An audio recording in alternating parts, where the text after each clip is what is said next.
మనకెన్నో అక్కర్లు ఉన్నాయి, ఎన్నో అవసరాలు ఉన్నాయి. వాటన్నిటినీ సాధించుట కొరకు దేవుడు ఒక సాధనాన్ని ఇచ్చాడు. దాని పేరు ప్రార్థన. ప్రార్థన ప్రార్థన అనేటువంటిది మనకు ఒక సాధనం, సాధించే సాధనం. అయితే ఈ రోజున మనము చాలా విషయాల కొరకు ప్రార్థన చేస్తున్నాం. ప్రార్థన చేయటం ద్వారా దేవుడు అద్భుతాలు చేస్తాడు. ప్రార్థన దేవుని అద్భుతాలను చేసి సాధించగలిగే సాధనం, సాధించపెట్టగలిగే శక్తి ప్రార్థన. అయితే ఆ ప్రార్థన, అద్భుతం, ఈ రెండింటిని బట్టి అసలు జాగ్రత్తగా గమనిస్తే మనం అద్భుతాన్ని అనుభవిస్తాం. ఆయన శక్తివంతుడని మనకు తెలుస్తుంది. అంతవరకే కాదు, అద్భుతాన్ని గురించి దేవుని చిత్తం ఒకటి ఉంది. అద్భుతం కొరకు దేవునికున్న ఆలోచన ఈ రోజున చాలా మందికి తెలియట్లేదు. అద్భుతం వెనుక దేవుని ప్రణాళిక, అద్భుతం వెనుక దేవుని ఊహ ఈ రోజున చాలా మందికి తెలియట్లేదు. అద్భుతం దేవుడు ఖచ్చితంగా చేస్తాడు. ఆయన అద్భుతాలు చేసే దేవుడు. నా దేవుని బిడ్డ, నీ కన్నీళ్లు తెలుసు, నీ మనోవిచారం తెలుసు, నీ కుటుంబ వ్యవస్థ ఎలాగున నలిగిపోయి కుమిలిపోతుందో సమస్తము ఎరిగిన దేవుడు. అయితే ఈ రాత్రి మనం ఆశించిన అద్భుతాన్ని దేవుడు చేస్తాడు. చేసే దేవుని ఆలోచన, చేసే దేవుని సంకల్పం, చేసే దేవుని యొక్క మనసు ఎంతమంది గ్రహించారు, ఎంతమంది తెలుసుకున్నారు? నా దేవుని బిడ్డ, బైబిల్ అంతా నేను క్రోడీకరించినప్పుడు ఈ 35 సంవత్సరాల సేవా జీవితంలో అద్భుతం వెనుక మన దేవుని ఆలోచన ఒకటి ఉంది. అదేమిటంటే, ఒక అద్భుతాన్ని చేసిన దేవుడు. బైబిల్ అంతా మీరు అద్భుతాలను చదివితే, అద్భుతాలు ఎందుకు చేస్తాడంటే మనలో ఉన్న లోపాలను దిద్దుకోవడానికి అద్భుతాలు చేస్తాడు. దేవుని పిల్లలారా, ఈ రోజున అద్భుతాన్ని ఆశిస్తాం, అనుభవిస్తున్నాం. దేవుడు చేస్తాడు. ఇటువంటి దైవ సేవకులు ప్రార్థించడం ద్వారా ఎన్నో మిరకల్స్ జరుగుతున్నాయి. కానీ ఆ అద్భుతం ద్వారా దేవుడు మనల నుండి ఒక అవసరాన్ని ఎలాగైతే ఆశిస్తామో నా దేవుడు చేస్తాడు, నా ప్రభువు చేస్తాడు. నన్ను పిలిచినవాడు, నన్ను కన్నవాడు, నన్ను రూపించినవాడు నా అక్కర తీరుస్తాడని ఎలాగైతే ఆశిస్తామో, అలాగే అద్భుతం చేసే దేవుని ఆశ ఏమిటంటే, అద్భుతం చేయబడిన తర్వాత నువ్వు ఒక సంపూర్ణమైన వ్యక్తివిగా నిన్ను నువ్వు దిద్దుకుంటావని అద్భుతం చేస్తాడు. మీరు బైబిల్ అంతా చూడండి, బైబిల్ అంతా చూడండి. ఒకసారి యేసుక్రీస్తు ప్రభువారు 38 సంవత్సరాల రోగిని స్వస్థపరిచాడు. అద్భుతం జరిగింది. వాడి శాపం కొట్టివేయబడింది. చర్చికి వెళ్ళాడు. అందరూ అడుగుతున్నారు, రే నువ్వు కుంటోడివేనా? ఆ కుంటోడినే. చూడండి, ఎక్కడుండేవాడు? కోనేరు దగ్గర ఉండేవాడిని. ఏం జరిగేది? దేవదూత వచ్చేవాడు.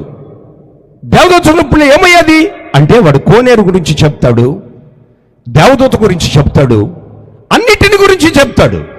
కానీ నిన్ను బాగు చేసింది ఎవరంటే, నాకు తెలీదు అంటాడు. జాగ్రత్త దేవుని బిడ్డలారా. అందుకనే వాడిని చూసి ప్రభువే ఉంటాడంటే, మరి ఎక్కువ కీడు నువ్వు పొందకుండానట్లుగా ఇక పాపం చేయకు. జాగ్రత్త. మోషే దగ్గరికి వెళ్ళండి. మండుచున్న పొద ద్వారా దేవుడు మాట్లాడతాడు. మోసస్, నువ్వు ఐగుప్తుకు వెళ్ళాలి. నో, నేను వెళ్ళను. అయితే వెళ్ళవా? వెళ్ళను. ఎందుకని? నాకు మాటలు రావు.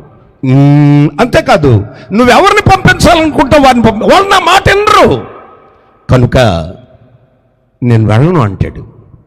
దేవుని బిడ్డలరా, అప్పుడు నీ చేతిలో ఏముందని అంటాడు. కర్ర ఉంది అని చెప్తాడు. కర్రను కిందయి అన్నాడు. సర్పమైంది. దాన్ని పట్టుకో అన్నాడు. పట్టుకుంటాడు. భయపడతాడు. కొంచెం సరైనట్టుగా కనబడతాడు. ఇప్పుడు వెళ్తావా? ఇప్పుడు వెళ్తావా? వెళ్ళలేను అంటాడు. ఆలోచించాలి. అప్పుడు దేవుడు అంటాడు, నీ చెయ్యి ఉంది కదా అంగీలో పెట్టుకో అంటాడు. పెట్టాడు. ఇప్పుడు బయటికి తీ అంటాడు. రోగంతో అల్లాడిపోతాడు. కుష్ఠరోగం వచ్చేస్తుంది. అమ్మో అమ్మోని కేకలేస్తాడు. ఇప్పుడు వెళ్తావా? వెళ్తాను. మీరు బైబిల్ అంతా చదివితే అంతే. ప్రతి అద్భుతం వెనుక దేవుని అద్భుతం జరుగుతుంది ఖచ్చితంగా. ఈ రాత్రి ఇక్కడ ఈ అశేషమైన ప్రజలు, దేవుని సేవకుడి ద్వారా నడిపించబడుతున్నటువంటి ప్రజలను దేవుడు చూస్తున్నాడు. ఆయన నీ పట్ల గొప్ప కార్యాలు చేయాలనుకున్నాడు. కానీ ఆయన ఆలోచన ఏమిటో ఈరోజు చాలా మందికి అర్థం కావటం లేదు. అద్భుతాలు అనుభవించటం అలవాటు అయిపోయింది. అంతేకాదు, ఒకవేళ అద్భుతం అనుభవించిన తర్వాతే చేసేది ఏంటంటే చిన్న సాక్ష్యం. ఆయన గొప్పోడు, నువ్వు చెప్పినా గొప్పోడే, చెప్పకపోయినా గొప్పోడే. ఆయన ఎప్పుడూ గొప్పోడే. మనం చెబితే గొప్పోడై ఉండి, మనం చెప్పకపోతే గొప్పోడై ఉండేది కాదు. నీ వ్యక్తిగత సంపూర్ణతను అద్భుతం ద్వారా దేవుడు కోరుతున్నాడు. నీలో ఉన్నటువంటి ప్రతి లోపాన్ని నువ్వు గిద్యోను చూడండి. గిద్యోను చాలా పిరికోడు, భయస్థుడు. అయితే ఇదిగో నీవు మహాపరాక్రమం కలిగిన వాడు అయి ఉంటావు. ఎలా అవుద్ది? కాదు అని అంటాడు. అసలు నువ్వు దేవుడు అని తెలుసుకోవడానికి, మా పరిస్థితులు ఎందుకు ఎలా, నువ్వు దేవుడు అని తెలుసుకోవడానికి నేను చిన్న రిక్వెస్ట్ చేస్తున్నాను, అది చేయగలవా అని అన్నాడు.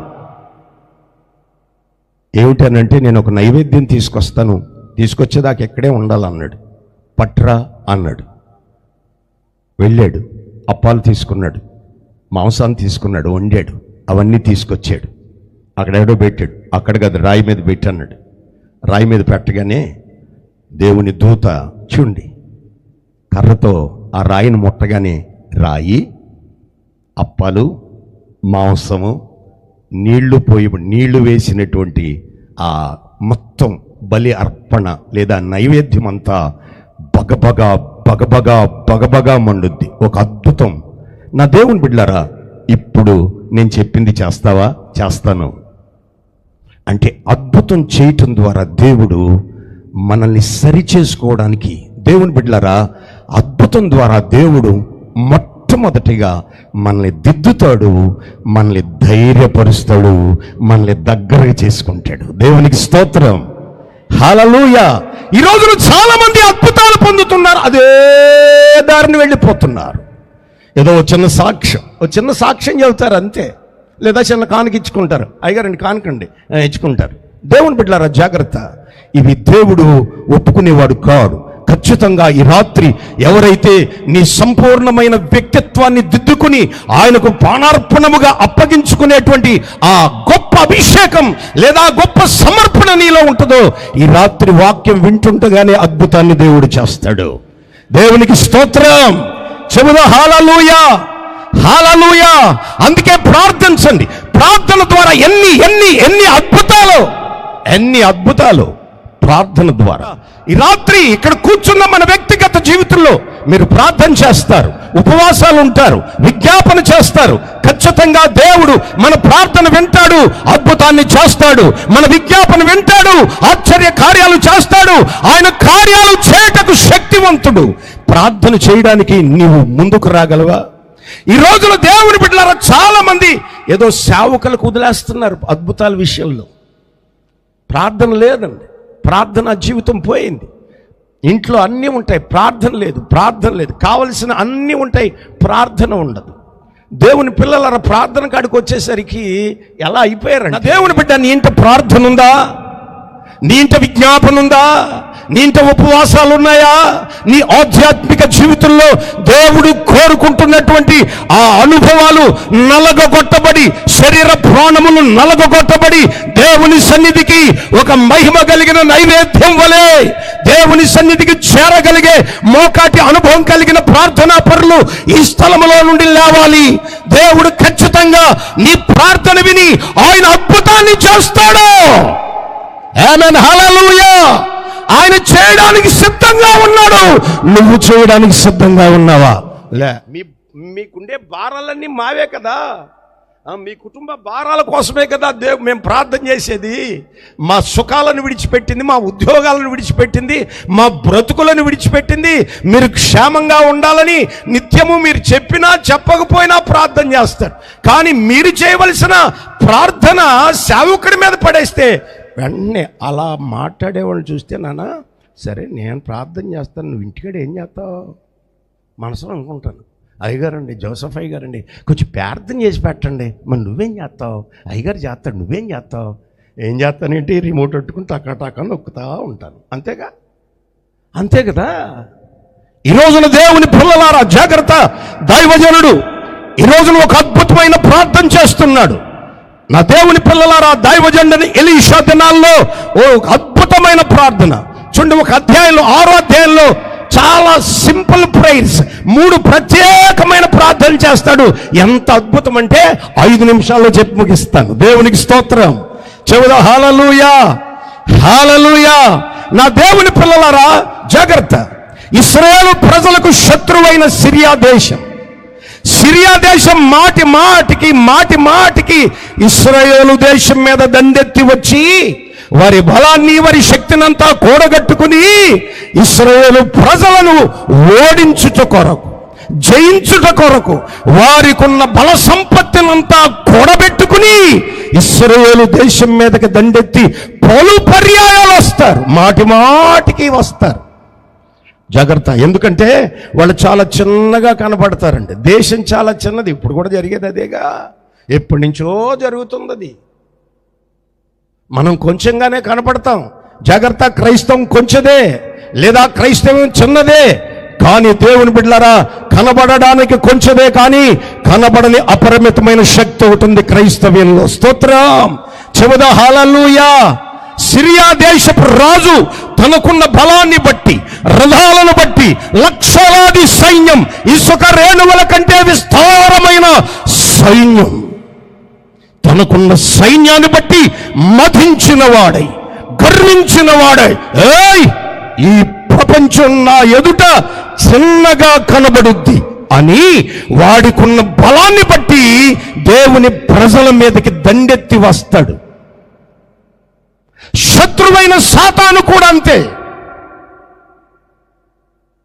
పలుమార్లు మన కుటుంబం మీదకి దండెత్తి వస్తాడు. పలు పర్యాయాలు మన పిల్లల్ని, మన కుటుంబ వ్యవస్థ, మన ఆర్థిక వ్యవస్థ, మన ఆరోగ్య వ్యవస్థ మీద దాడికి వస్తాడు. శత్రు పనదే. అయితే ఎన్ని పర్యాయాలు వచ్చినా వాడి వల్ల కావట్లేదు. దేవునికి స్తోత్రం కలుగునుగాక. చెబుదాం హల్లెలూయా. బిగ్గరగా చెప్పండి. పలు ప్రయత్నాలు చేస్తాడు. కుటుంబాలు కొంచెమేగా, వీళ్ళ రథాలు కొంచెమేగా, వీళ్ళ ప్రజలు కొంచెమేగా, వీళ్ళ సంఘం చిన్నదిగా, వీళ్ళ సంఘంలో చాలా మంది పేదవాళ్ళు ఉన్నారుగా. దేవుని బిడ్డ జాగ్రత్త. మన ఆధ్యాత్మిక జీవిత విలువలు పటిష్టంగా ఉంటే, మన ఆధ్యాత్మిక భక్తి జీవిత పునాది బలంగా ఉంటే, అందుకనే మీరు చూడండి, ఏ ఇల్లు కట్టినా పై ఇల్లే కనబడుద్ది కానీ పునాది కనపడదు.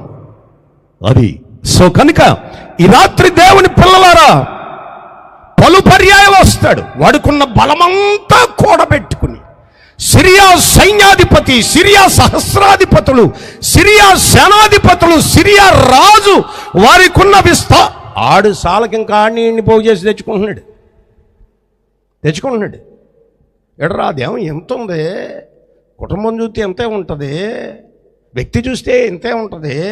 ఏంటి మనం ఎంతమంది ఉన్నా వాళ్ళని జయించలేకపోతున్నాం, ఓడించలేకపోతున్నాం, నష్టపరచలేకపోతున్నాం అని సాతానుడు మన జీవితాల్లో ప్రయత్నాలు ఇవి.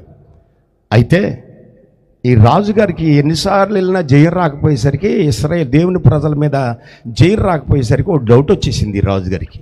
ఆ డౌట్ ఏంటంటే, మనలో ఎవడో మన రహస్యాలన్నీ, మన యుద్ధ రహస్యాలని, మన దేశ రహస్యాలన్నీ అక్కడికి చేరవేస్తున్నట్టున్నాడు. అందుకే వాళ్ళు ముందుగా మేల్కుంటున్నారు, మనం ఓడిపోతున్నాం అని సేనాధిపతిని పిలిచి అర్జెంటుగా ఒక మీటింగ్ పెట్టమన్నాడు. ఇక సేనాధిపతులు, సహస్రాధిపతులు అందరూ కూర్చున్నారు. సిరియా దేశపు చక్రవర్తి అంటాడు వాళ్ళందరిని ఇలా కూర్చోబెట్టి, ఇదిగో మనం చాలాసార్లు వెళ్తున్నాం వాళ్ళ మీదకే, ఆ క్రైస్తవుల మీదకే, కానీ ఓడిపోయేస్తున్నాం. నా డౌట్ ఏంటంటే మీలో ఎవడో మొత్తానికి మన రహస్యాలన్నీ తీసుకెళ్ళి ఆడికి చెప్పేస్తున్నట్టున్నారు ఆ రాజుకి, కనుక మనం ఓడిపోతున్నాం. ఎవరదే అనగానే ఒక సైన్యాధిపతి లేచి ఏమంటాడంటే, రాజా, చక్రవర్తి గారు, మనలో నుండి మన యుద్ధ సైన్య సంబంధమైన రహస్యం ఎవ్వరూ ఆ క్రైస్తవులకి చెప్పట్లే. మరి ఎందుకు ఓడిపోతున్నావు? ఎన్నిసార్లు ఓడిపోవడానికి గల కారణం ఏమిటి? ఇంత మహోన్నతమైన భీకర భయంకర సైన్య సంపత్తి చేత మనం ఆ ప్రజల మీదకి వెళుతున్నాం కదా, ఎందువల్ల అని అడిగితే, మనలో వాళ్ళు ఎవరు చెప్పట్లేదు కానీ ఓ చిన్న సంగతి చెప్తాను వినండి అన్నాడు. ఏంటన్నాడు? ఇశ్రాయేలు ప్రజల్లో ఒక దైవజనుడు ఉన్నాడు. చప్పట్లు కొడదాం గట్టిగా. ఇశ్రాయేలు ప్రజల్లో ఒక దైవజనుడు ఉన్నాడు. అతడు ఉన్నంత వరకు ఒకసారి కాదు, 10 సార్లు కాదు, 100 సార్లు వెళ్ళినా మనకు అపజయమే తప్ప పొరపాటున చేయడం రాదు అన్నాడు. స్తోత్రం చెబుదా హల్లెలూయా, హల్లెలూయా. ఈ రోజున దేవుని పిల్లలుగా మనం గమనించగలగాలి, మన విరోధి అయిన అపవాది, మన శత్రువైన మన కుటుంబానికి, మనకు, మన పట్టణాలకు, మన గ్రామాలకు, మన వ్యవస్థకు, మన ఉండేటువంటి సామాజిక అనుభవాలకు వ్యతిరేకమైనటువంటి శత్రువు చూడండి, మనల్ని సర్వనాశనం చేసి మన పీచమడిచి నామరూపాలు లేకుండా కాల రాసేయాలనుకుంటేటువంటి ఆ శత్రువుకి అర్థమైంది సేవకుడి బలమేంటో. స్తోత్రం చెబుదా హల్లెలూయా, హల్లెలూయా అంటాడు. అక్కడ ఒక దైవజనుడు ఉన్నాడయ్యా, అతడున్నంత వరకు ఎన్ని లక్షల మంది సైన్యాన్ని నువ్వు తీసుకెళ్ళినా మన వల్ల. అలాగా ఒకడా? అయితే ఓ పని చేయండి, ఆడెక్కడున్నాడో మొత్తానికి అడ్రస్, బయోడేటా అంతా తీసుకురండి, 1 గంటలో రావాలన్నాడు. సరే, మొత్తానికి ఇద్దరు వెళ్ళారు. వెళితే షమ్రోను పట్టణానికి కొంచెం దూరంలో దోతాను అనే పట్టణం ఉంటుంది. దోతాను అనే పట్టణం ఉంటుంది. అక్కడ కొండ ఉంటుంది. ఆ కొండ మీద ఉంటాడు. వెంటనే చక్రవర్తికి చెప్తారు, అయ్యా వాడి అడ్రస్ దొరికింది. దొరికిందా? ఎక్కడున్నాడు? ఎలా ఉన్నాడు? ఏం చేస్తున్నాడు అంటే, పలానా పర్వతం మీద ఉన్నాడు, పలానా పట్టణంలో, దోతాను పట్టణంలో పర్వతం మీద ఉన్నాడు అనగానే ఇప్పుడు ఏమంటాడంటే చక్రవర్తి, సిరియా శత్రు చక్రవర్తి, అపవాది చక్రవర్తి, నా దేవుని బిడ్డలారా, ఏమంటాడంటే, అయితే ఒక పని చేయండి, మన దేశంలో ఉన్న సైన్యం, లక్షలాది సైన్యం, కత్తులు ధరించండి, విల్లంబులు ఎక్కి పట్టండి, డాళ్ళు పట్టండి, బరిసెలు పట్టండి, బాకులు తీయండి, లక్షల మంది సైన్యం సిద్ధపడండి. లక్షల ఆడు తప్పించుకోకూడదు. ఈ దెబ్బతో వాడి పని అయిపోవాలి. వాడిని ఇదిగో సంపద సుమా, వాడిని ప్రాణంతో నా దగ్గరికి పట్టి రావాలి అని లక్షల మంది సైన్యాన్ని సిద్ధపరిచాడు. ఎంతమందిని పట్టుకోవడానికి? ఒక్కడిని. ఇది చదువుతుంటే అన్నా అసలు నా ఒళ్ళు రేగిపోద్దన్నా, టైం లేదు కనుక మామూలుగా చెప్పిపోతున్నా. చూడండి, ఒక్కడు అంటే ఒక దైవజనుడు, అభిషేకం కలిగిన వాడు, ప్రార్థనాపరుడైన ఒక దైవజనుడు లక్షలాది శత్రు సైన్యానికి సమానము. చప్పలు కొట్టగలవా? కొట్టగలవా? ఎందుకంటే దైవ సేవకుని యొక్క అభిషేకం, దైవ సేవకుని యొక్క సామర్థ్యం, పిలుపు, దర్శనం కలిగి, మోకాటి అనుభవం కలిగి, తన జీవితాన్ని ప్రార్థనలో, దైవ సన్నిధిలో నలగొట్టుకునేటువంటి ఒక దైవజనుడు లక్షలాది విస్తార మంది సైన్య సమూహాలకు సమానము. అంధకార సంబంధమైన సైన్య సమూహం, ఆకాశ మండలంలో ఉన్నటువంటి సైన్య సమూహం మనల్ని, మన కుటుంబాన్ని, మన పరిచర్యను, ఈ సమాజాన్ని పాడు చేసి భయంకరమైన విస్తారమైన అలజడి సృష్టించేటువంటి ఆ సైన్య సమూహం ఎంతటిదైనా ప్రార్థన అభిషేకం కలిగిన ఒక దైవ సేవకునితో సమానం అని మనకు తెలియకపోయినా వాడికి తెలుసు. స్తోత్రం. అందుకే ఈ రోజున ప్రార్థనలు లేవు, ఈ రోజున పాటలు ఉన్నాయి, సిపిఏ సిస్టమ్ ఉంది, సౌండ్ సిస్టమ్ ఉంది, ఎల్ఈడీలు ఉన్నాయి, ఎవ్రీథింగ్ ఉంది. ప్రార్థన ఏది ప్రార్థన? నా దేవుని పిల్లలారా జాగ్రత్తగా గ్రహించాలి. అయితే చూడండి, లక్షల మంది సైన్యం షమ్రోను దాతాను పట్టణాన్ని, ఆ పర్వతాన్ని చుట్టుముట్టేశారు. ఒకడి భుజం ఒకడు రాసుకునేంత దగ్గరగా లక్షల మంది సైన్యం విల్లంబులు పట్టారు, డాళ్లు పట్టారు, ఖడ్గాలు పట్టారు, బాకులు పట్టారు, బళ్ళాలు పట్టారు ఒక్కడిని పట్టుకోవడానికి. వారు నెమ్మదిగా కసితో రగిలిపోతున్నారు. వాడిని సజీవంగా పట్టుకోవాలని వారు కొండను, ఆ పర్వతాన్ని ఎగబాగుతూ ఉన్నారు. రాత్రి పని ఇదే. రాత్రి చీకటిలో సంచరించేటువంటి ఈ ప్రమాదం రాత్రంతా, తెల్లవారులోగానే దైవజనులు దొరికేయాలి, ముని చీకటుండగానే సేవకుని పట్టుకోవాలి అని వారు సేవకుడిన పర్వతాన్ని చుట్టేసి ఎక్కటం ప్రారంభించారు. ఈలోగా ఈ పాస్టర్ గారికి ఓ శిష్యుడు ఉన్నాడు. వాళ్ళు లేచాడు పొద్దున్నే. ఇద్దరు ప్రార్థన చేశారేమో మనకు తెలియదు, కానీ లేచి ఇలా బయటకు వచ్చేసరికి శత్రువు చుట్టుముట్టేశారు. ఇక పై ప్రాణం పైన పోయి గుండెలు బాదుకుంటూ అయ్యా దైవజెండా అయిపోయింది, మన పనే అయిపోయింది బాబోయ్, మన పనే. ఏంటి పరిస్థితి అన్నాడు. శత్రు సైన్యం ఇదిగో చుట్టుముట్టేసింది. జాగ్రత్త. మన కుటుంబాలను, మన ఆర్థిక వ్యవస్థను, ఈ రోజున మన ఆరోగ్యాలను, అంతేకాదు వీటన్నిటికంటే ముఖ్యంగా మన ప్రార్థనా వ్యవస్థను, మన ఆధ్యాత్మిక వ్యవస్థను, మన సంఘాల తీవ్రతను లేకుండా సంహరించగలిగే సైన్యం శత్రు సైన్యం ఈ రోజున దేవుని పిల్లలారా భీకరమైన ఈ రోజున దేవుని బిడ్డలారా జాగ్రత్తగా గ్రహించాలి. దగ్గర వచ్చేస్తున్న సమయంలో దైవజనుడు అంటాడు, ఇదిగో సరిగ్గా చూడు, నీకెప్పుడు దరిద్రమే కనపడుద్ది, నీ కంటికి ఎప్పుడు అందుకే కాటుక గురించి చెప్పినట్టున్నారా, నీ కంటికి ఎప్పుడు ఎలాంటివే కనపడతాయి, నీకు ఇంకేం కనపడలేదా? కనపడలేదు. ఏం మొదటి ప్రార్థన గుర్తుపెట్టుకోండి. ఇంకా 3 నిమిషాల్లో ముగించేస్తాను. మొదటి ప్రార్థన ఇప్పుడు ఏమంటాడంటే, దేవా వీడు కన్నులు తెరవబడునుగాక.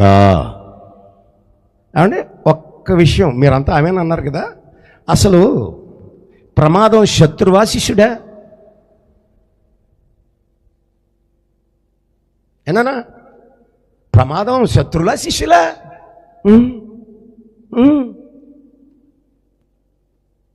చాలా మందిని చూసేసాం కదా, 36 ఏళ్ళు.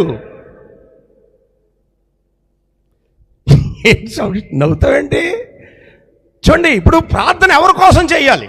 దెయ్యాల కోసం చెయ్యాలి కదా, అప్పుల కోసం చెయ్యాలి, ఈ కన్నీళ్ళ కోసం చెయ్యాలి, భయం కోసం చెయ్యాలి. అయ్యా కృష్ణమోహన్ గారు అంతేనా? శత్రువా ప్రమాదం శిష్యుడా? మనం ఎవరి కోసం ప్రార్థన చేస్తాం చెప్పండి. అందుకే జోసఫ్ అన్నకు నేను మరీ చెప్తున్నాను, అన్న ముందు మనల్ని వెంబడించే మన సంఘానికి శిష్యులందరి కోసం ప్రార్థన చేయాలా? ఆమేన్. హల్లెలూయా. చెబుదా హల్లెలూయా, హల్లెలూయా. ప్రమాదం కోసం కదా గురువు గారు ప్రార్థన చేయాల్సింది, ప్రమాదం కోసం కదా పాస్టర్ గారు ప్రార్థన చేయవలసింది, ప్రమాదం కోసం కదా ఈ రోజున మనం ఉపవాసాలు ఉండాల్సింది. ఆపదల కోసం, కన్నీళ్ల కోసం, శ్రమల కోసం, వీటి కోసమే కదా ప్రార్థన చేసేది మనం. దేవా ఇదిగో వీడి కన్నులు తెరవబడాలి. స్తోత్రం. చెబుదా హల్లెలూయా.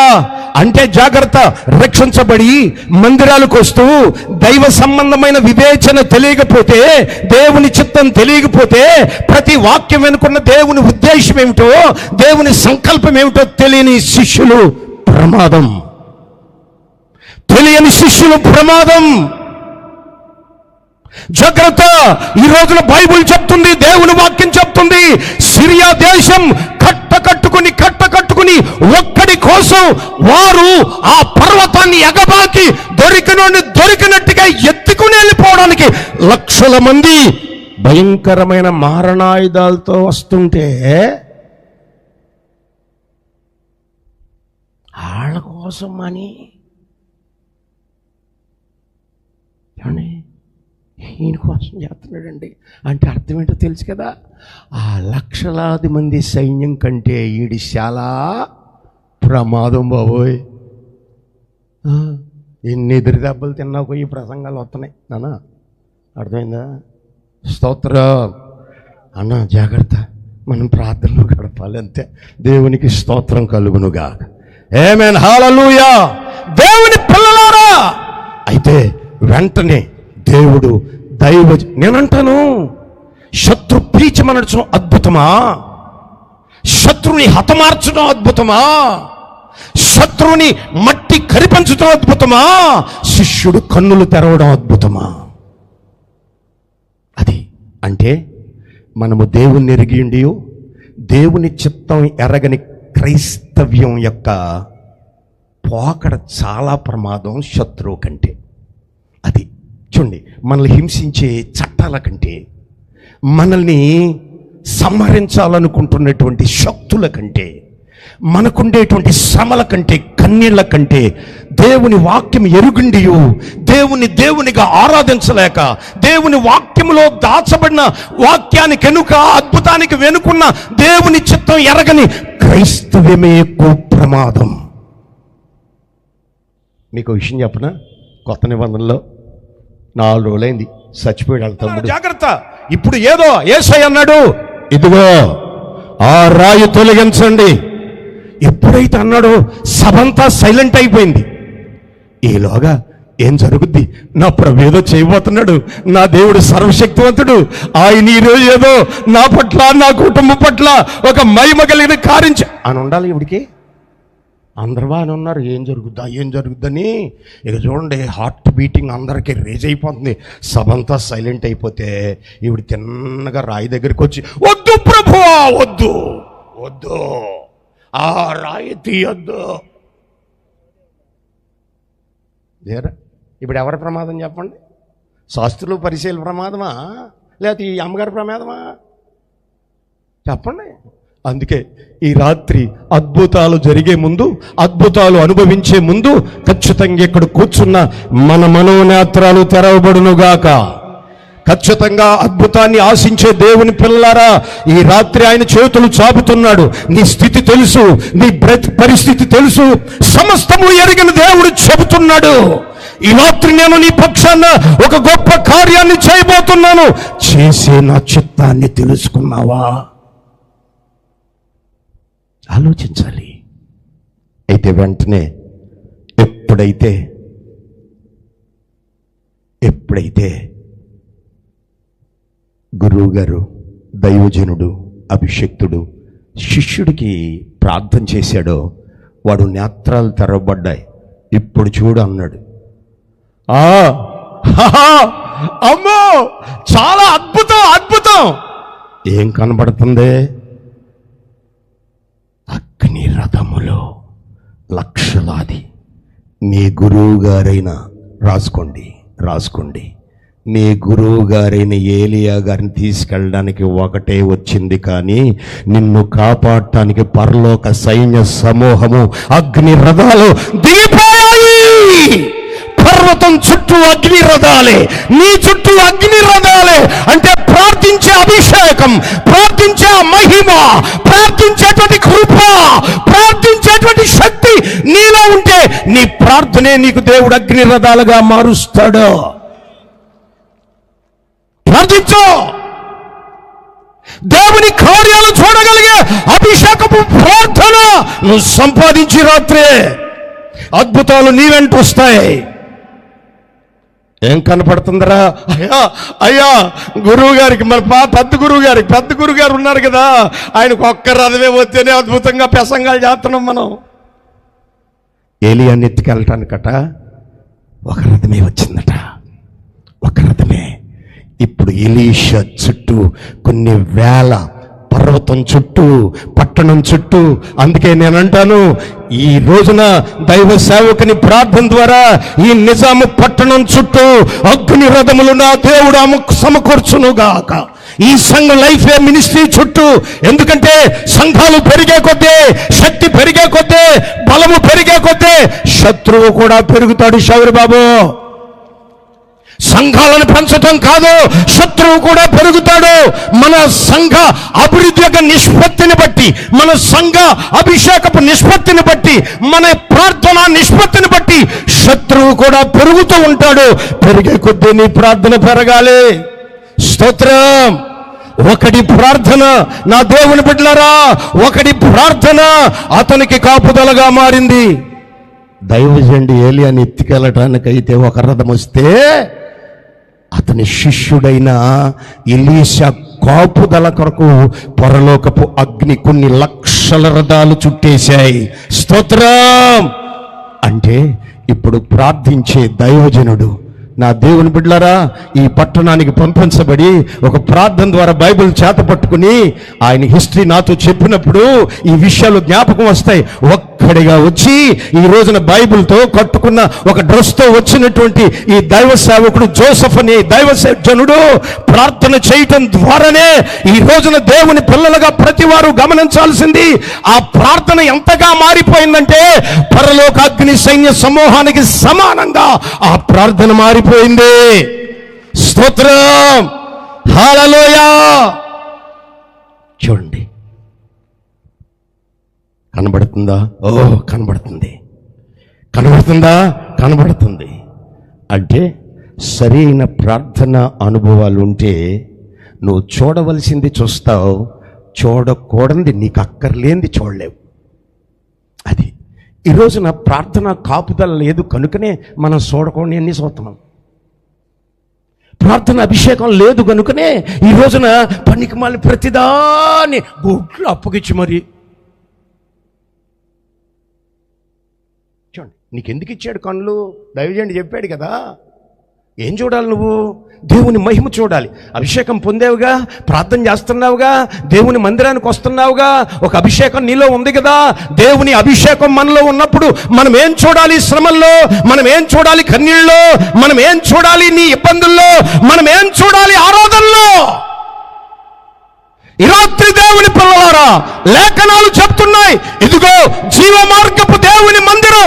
ఈ పరిచయంలో అడుగుపెట్టిన ప్రతి వ్యక్తి దేవుడి ప్రాంతాన్ని కొరకు నిర్ణయించాడు, ఈ ప్రాంతం కొరకు ఏర్పరిచాడు. ఇక్కడ ఉన్నటువంటి లేదా ఈ మందిరానికి ఆరాధనకు వచ్చిన ప్రతి వ్యక్తి ప్రార్థనాభిషేకము చేత వేవేల కోట్ల అగ్ని రథాలకు సమానమైన ప్రార్థన అభిషేకం ఈ రాత్రి మనమందరము సమకూర్చుకుందుముగాక. హల్లెలూయా.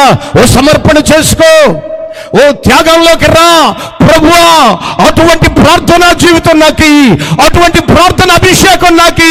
అయ్యా, శ్రమలను చూచి కంగారు పడిపోయి పిరికి వాణ్ణై ఆత్మహత్య చేసుకుని ఏమీ సాధించలేని వ్యక్తిగా నా బ్రతికింతే, నేనింతే అనుకునే ఆ అధైర్యపు అనుభవాలను ఈ రాత్రి ఇక్కడే ఈ ప్రాంగణంలో పూడ్చివేయుదుముగాక, పూడ్చివేయుదుముగాక. ఒక ప్రార్థన అభిషేకంతో వెళ్ళుదుముగాక. లే, ప్రార్థన కొరకు లే, ప్రార్థించు. కనబడుతుందా? కనబడుతుంది.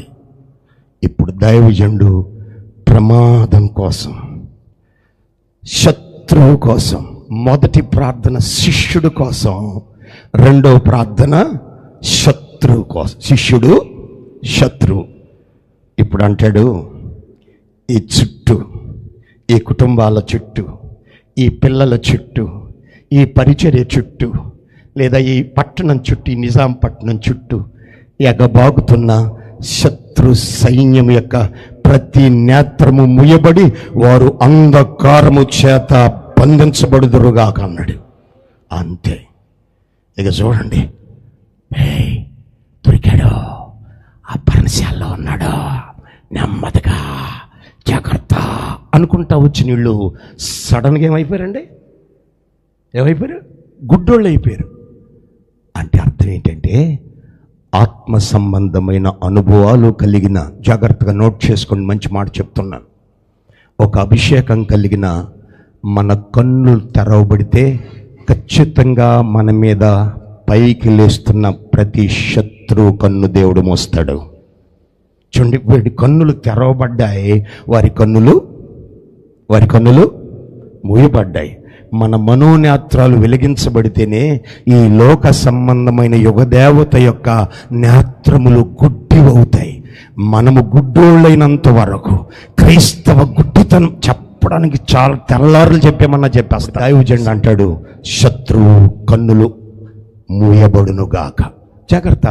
ఈ ప్రాంగణంలో ప్రార్థించి ఆత్మ సంబంధమైన కృప కలిగిన నీ కన్నులు ఈ రాత్రి నా దేవుడు తెరిస్తే, నువ్వు తెరుచుకోగలిగితే, నిన్ను నీ కుటుంబాన్ని పట్టి బంధించాలని వస్తున్న శత్రు కన్నులు ఇప్పుడే మూతపడతాయి. స్తోత్రం. నీ కన్నులు తెరవబడాలి, వాడి కన్నులు మూతపడాలి. నువ్వు తెరవబడాలి, వాడి కన్నులు మూతపడాలి. ఎప్పుడైతే శత్రు కన్నులు, ఆయుధాలు ఉన్నాయి, బాణాలు ఉన్నాయి, అన్నున్నాయి, డాళ్ళు ఉన్నాయి, అవి ఉన్నాయి, ఇవి ఉన్నాయి, ఏం లేవు. కళ్ళు లేకపోతే ఇంకేంటండి చేసేది?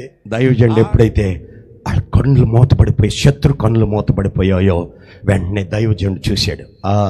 ఇదిగా ఎవరు మీరేదో ఎవరినో ఎదుగుతున్నట్టున్నారు, మీకేం కనపట్లేనట్టుందా? అవును అవును అవును ఎవరో నువ్వు? నేనెవరినంటే, మీరు ఎవరైతే వెతకాలనుకుంటున్నారో అక్కడికే నేను దారి చూపిస్తాను. వా అంటే ఇప్పుడు జాగ్రత్తగా గమనించగలిగితే, మనము చేయవలసిన పద్ధతుల్లో దైవభక్తిని చేయగలిగితే శత్రువుని కూడా నీ చేతికి అప్పగించేస్తాడు దేవుడు. చూడండి, అంటాడు, మీరు ఒక వ్యక్తిని ఎదకాలనుకుంటున్నారు కదా, అవును అవును అవును, దారి కావాలా? అవును, మీకేం కనపట్లేదు. అయితే పని చేయండి, కొంచెం టైం ఉంటే భలే ఉండు. దారి కావాలా? కావాలి. మేము వెనకెళ్ళలేము, ముందుకి వెళ్ళలేము. అయితే పని చేయండి, ఆ దగ్గరికి మాత్రం నేను తీసుకెళ్తాను, నేను చెప్పినట్టు చేయాలి. చేద్దాం. నేను కాలు ఎత్తమంటే ఎత్తాలి, దించమంటే దించాలి. దించుదాం. మాకేం కనపడలేదు. అరే సీను, నీకేమైనా కనపడుతుందా? లేదు కదా, నాకదే. అరే అంకయ్య, నీకేమైనా కనపడుతుందా? లేదు. అరే రంగయ్య, నీకేమైనా కనపడలేదు? ఎవరికే కనపడలేదా? నాకు కనపడలేదు. అయితే ఇదిగో మీకు నేను దారి చూపిస్తాను. చూపించు. అయితే పని చేయండి, కుడికాలు ఎత్తండి. ఎత్తాం, అంతేగా. అక్కడ గొయ్యి ఉందరా బాబు, గొయ్యి ఉంది. కాలాలుగా ఉంచా. ఇప్పుడు నెమ్మదిగా కొంచెం ఆ పక్క అడిగేయండి. వేసాం. ఇప్పుడు ఎడం కాలు తీసేయండి. వేసాం. కుడికాలు తీయండి, వేయండి. వేసాం. రే అక్కడ ముళ్ళు ఉన్నాయరా, గొయ్యలు ఉన్నాయరా. చూసారా? చూడండి, అక్కడ రాయబడింది, దైవజనుడట శత్రు సైన్యాన్ని నడిపిస్తున్నాడట. స్తోత్రం. నాశనం చేయడానికి వచ్చిన శత్రువుని నడిపించే స్థాయికి దైవజనుడు ఎదిగిపోయాడు. స్తోత్రం. చెవుదా హల్లెలూయా. నా దేవుని బిడ్డలారా, ఆయా సంఘాల నుంచి వచ్చారేమో, దేవుని పిల్లలుగా మనం గమనించాలి. బైబిల్ చెప్తుంది, ఇప్పుడు ఎలీషా నడిపిస్తున్నాడట. ఎవరిని? ఇప్పుడు ఎలీషా కాలు ఎత్తమంటే ఎత్తాలి, దించమంటే దించాలి, లెఫ్ట్ అంటే లెఫ్ట్, రైట్ అంటే రైట్.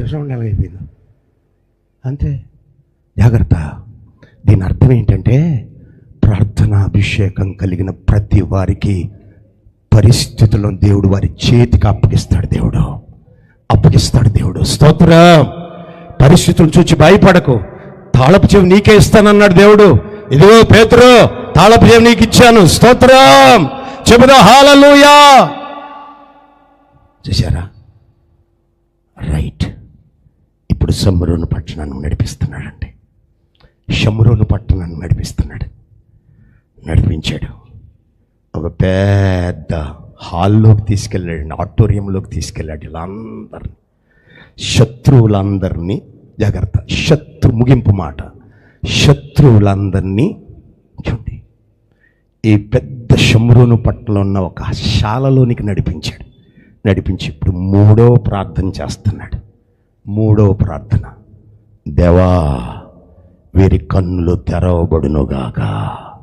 ఆమేన్. హల్లెలూయా, హల్లెలూయా. చూసారా, ఇదంతా రాజుగారు చూశాడండి. షమ్రోను రాజుగారు, ఆహా సైన్యం, మన శత్రులు మన చేతికి దొరికాడు అని దైవజనుడి దగ్గరికి వచ్చి, ఏం లేసామంటావా? వేసేయటమే తెలిసింది, ప్రార్థన చేయటం తెలియదు కదా. ప్రార్థన అయితే పరిస్థితులు అర్థమవుతాయి. వేసేయమంటావేటి? ఏటేసేది ఏద్ది కానీ ఏళ్ళగా అది వేయాల్సింది. మేకపోతులు నెయ్యి అన్నాడు. స్తోత్రం చెబుదాం. హల్లెలూయా. మేకపోతులా? వీళ్ళు తలకాయలు లేపేద్దామని నేను అనుకుంటే మేకపోతులు ఏమంటావండి? బాబు, ఇది తలకాయలు లేపేసే పని కాదు. వీళ్ళు చక్కగా మన ప్రేమ ఏమిటో వీడికి తెలియాలి. స్తోత్రం. పగవాడికి మన ప్రేమ ఏమిటో తెలియాలి. యేసు ప్రభువు నేర్పిన మొదటి ఆజ్ఞదే కదా. దేవునికి స్తోత్రం చెబుదాం. హల్లెలూయా. వెయ్యండి, పొట్టేళ్లను వెయ్యండి, ద్రాక్షరసం సిద్ధపరచండి. చూడండి, ఇప్పుడు వీళ్ళంతా చూస్తున్నారండి. అయ్యో, దైవజన్ని చంపేయాలనుకున్నాం, చంపవలసినటువంటి వాడే మన ప్రాణాలను బ్రతికిస్తున్నాడు. ఇది క్రీస్తు ప్రేమ, ఇది కల్వరి ప్రేమ. నా దేవుని బిడ్డలారా, వాళ్ళు తింటూ ఉంటుండగా వాళ్ళ హృదయాలు మారిపోయాయి. బైబిల్లో ముగింపు మాట ఏంటో చెప్పనా నా తమ్ముడు శమరి? చెప్పనా? ఇక మళ్ళా ఎప్పుడు సిరియన్లు ఇశ్రాయేలు మీదకి రాలేదట, యుద్ధం మానిపోయిందంట శాశ్వతంగా. స్తోత్రం. చప్పట్లు కొడదాం గట్టిగా. హల్లెలూయా. ఈ రాత్రి దేవుని బిడ్డ, నీ కుటుంబం మీదకి లేచిన శత్రువు శాశ్వతంగా మార్పు చెందాలి. వాడి నాశనం కాదు కోరుకోవలసింది. అంటాడు రాజు, అంటాడు, కత్తికి కన్ను, పన్నుకి పన్ను వేసేయమంటావా? కొంతమందికి ఇదే తెలుసండి, వేసేయటం, నరికేయటం, దోసేయటం, ఇయే తెలుసు. నో, కాదు. బైబిల్ అలా చెప్పలేదు. సో కనుక ఇప్పుడు దేవుని వాక్యం అంటుంది, వీరందరికీ మంచి భోజనాన్ని సిద్ధపరచండి. అదేంటి, శత్రువు పెంచిపోసేస్తావా? శత్రువుని పెంచిపోసి నో. ఎప్పుడైతే వాళ్ళ పరిస్థితుల్లో మనం చేసే క్రియల ద్వారా మన పరలోకపు తండ్రికి మహిమ కలగాలి. స్తోత్రం చెబుదా. హల్లెలూయా. ఎస్. వెంటనే దేవుని పిల్లలుగా మనం గమనించాలి. ఒక 3 నిమిషాలు ఎక్స్ట్రా అయిందన్నా. ఇంకా 2 నిమిషాలు ఉంది. 50 అన్నారు కదా, 2 నిమిషాలు ఉంది. దేవునికి స్తోత్రం. హల్లెలూయా. తలలు వంచండి, ప్రార్థన చేసుకుందాం. తలలు వంచండి, ప్రార్థన. మొదటిగా నీ నేత్రములు తెరవబడాలి. శత్రు నేత్రాలు కాదు మూయబట్టం, నీ అపాయం నేత్రాలు కాదు మూయబట్టం. మన కుటుంబాన్ని, మన వ్యక్తిగత జీవితాన్ని నాశనం చేసి నెమ్మది లేకుండా చేసే శత్రువు యొక్క కన్నులు కాదు మూయబట్టం. మొదటిగా మన మనోనేత్రములు తెరవబడాలి. దేవుని చిత్తాన్ని ఎరిగే నేత్రాలు తెరవబడాలి. ఈ రాత్రి నీ పట్ల దేవుడు ఏమనుకుంటున్నాడో ఆ తెలుసుకునే నేత్రాలు, దేవుని ఆలోచన ఏమిటో గ్రహించే నేత్రాలు, వాక్యంలో ఏం చెబుతుందో దాన్ని తప్పకుండా సమకూర్చుకునే నేత్రాలు, ఆత్మీయ నేత్రాలు ఎప్పుడైతే తెరవబడతాయో, నీ ఆత్మీయ నేత్రాలు తెరవబడిన వెంటనే శత్రు నేత్రాలు మూయబడతాయి. చాలా మంది చేస్తున్న పొరపాటు ఇదే. మన నేత్రాలు తెరవబడకుండా ఎదుటివాడి నేత్రాలు ముయ్యబడాలనుకోవడం చాలా పొరపాటేమో అనిపిస్తుంది. సో కనుక రాత్రి దేవుని పిల్లలుగా నేను అద్భుతాలు దేవుడు చేస్తాడు. అయితే దిద్దుకోగలవా? ఈ మొదటి రాత్రి నీ జీవితాన్ని దిద్దుకోగలవా? వాక్యానుసారంగా దిద్దుకోగలవా?